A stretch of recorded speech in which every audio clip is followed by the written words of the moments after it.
Ministry Anambra State na-afọ maka ọdịmma ndị inyom na ọdịmma obodo na nkwado Rule of Law and Anti-Corruption (ROLAC) program Ejikola aka ọnụ wee sonyere ndị ogbo ha n'ụwa niile iji wee meribe agba nke afọ 2024 mkpụrụ abalị 15 nke ibu megide dịgasị iche iche a na-emegide ma ụmụ nwoke ma ụmụ nwaanyị.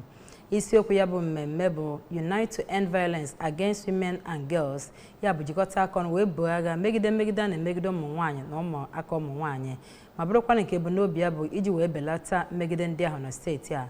Chidimma Ike Anyong bụ onye ọrụ anyị wetara akụkọ site n'ụlọ ọrụ anyị. Nkwekọrịta nke ruru 14 bụ nke ewepụtara iji wee memila ihe ndị ahụ na-emegide ụmụ nwaanyị na ya bụ ọgbakọ Unite. Ndị bịara ya bụ mmemme bụ eze ọdịnala 16, ndị kọmishọna, ndị na-anọchite anya ụlọ ọrụ dị iche iche, ndị ndu obodo, ndị ndu ndị ntorobịa nakwa ndị ndu ndị ike dị n'obi na ndị ụlọ mgbasa ozi. Emechara kwekọrịta site n'aka ndị ahụ bịara ya na a ga na-emepụtazi ihe ndị ahụ n'omume na steeti a iji wee hụ na ewepụtara obodo nwere ezi nchekwa nakwa ịnabata ikike dịrị ụmụ nwaanyị na ụmụntakịrị ndị nwaanyị.